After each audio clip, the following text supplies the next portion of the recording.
spiritual journey, and kind of where were you relative to that when you first made this transition to life in Costa Rica? So, brother, basically the first part of it was, is something that I found as a collective is we're searching for something. We know it's there.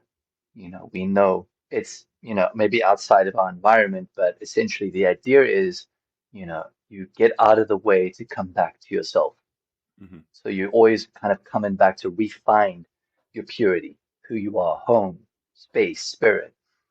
And so I started, having this awakening and this awareness of like, oh my God, like everything's kind of like energy and frequencies. And, at that time as well, I started my first Aya ceremony, which was Santo Daime. I started Pachamama. And and I was like, oh my God, I have such a level of gratitude for nature and life. And it started this inquisition into who am I? What am I doing? Where am I? How can I control my body, my mind? How can I reset? How can I clean? How can I shed? And so I was reading books upon books and, meditating, breath work, mindfulness was one of my biggest tools.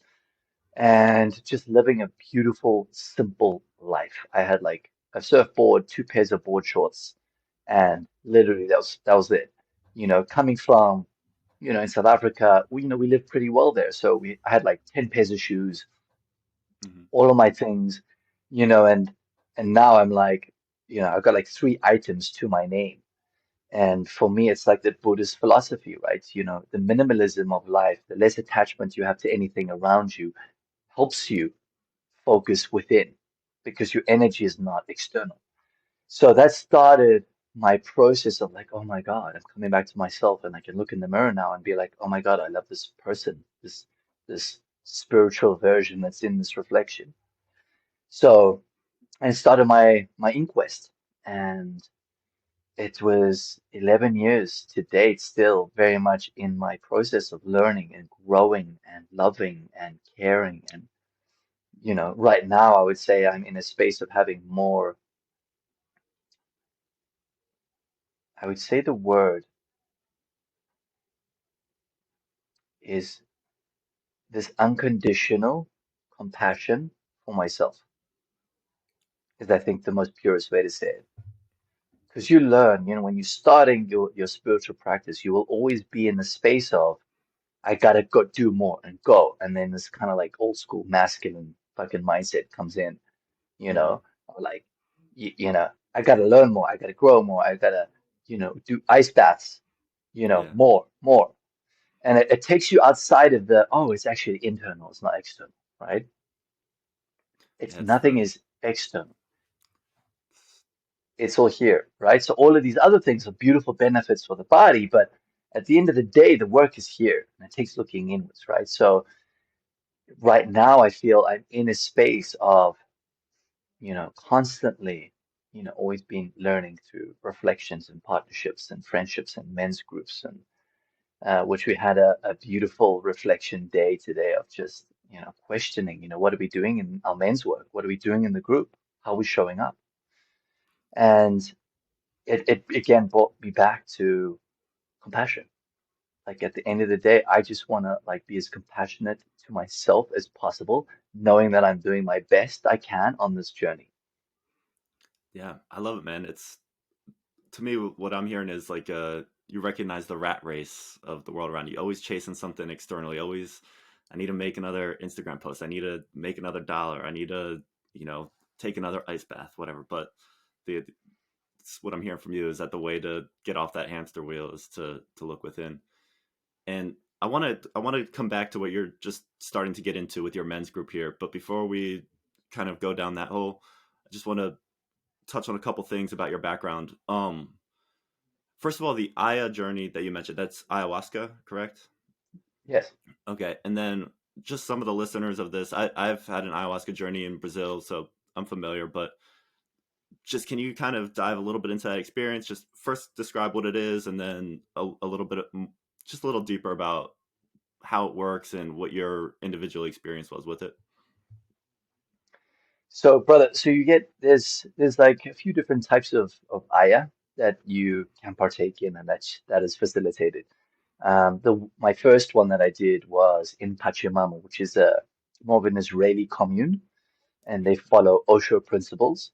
And Carioca was this beautiful Brazilian medicine man slash jazz musician who experienced Santo Daime, which is the type of, vine I think they mix with the ayahuasca root, and then they make a blend of a tea, and the tea is just much lighter than your normal, just Okay. the yahe. So Hmm. the yahe is the very thick, thick, thick syrups, Yeah.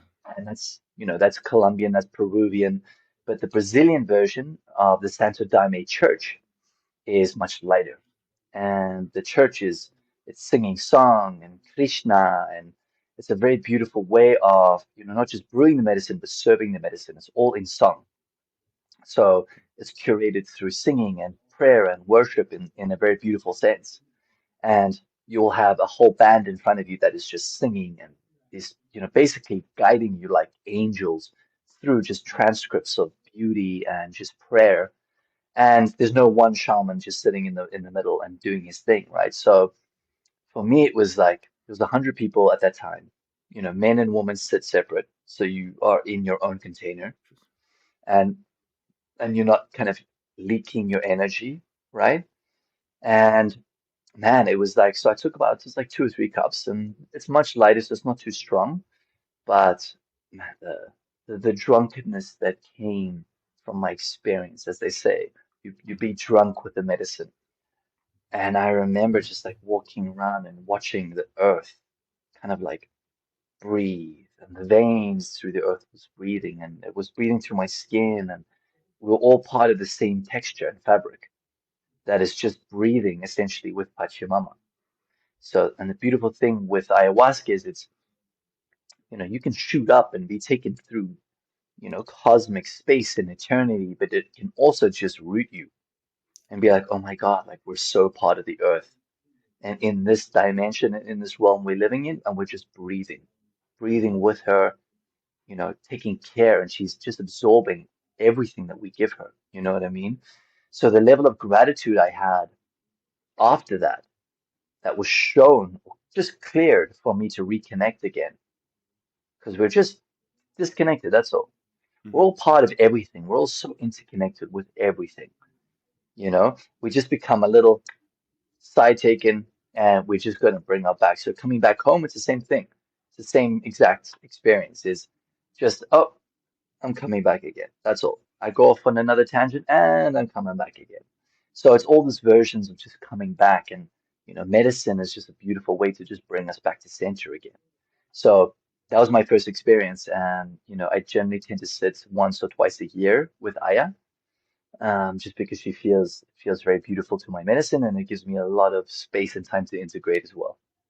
Yeah, that's really cool. I had a pretty similar experience with mine. I did the stronger version. It was in Brazil, but it was a Peruvian shaman, so it was a small group. There was probably six of us, and I just had half a cup, but it was strong.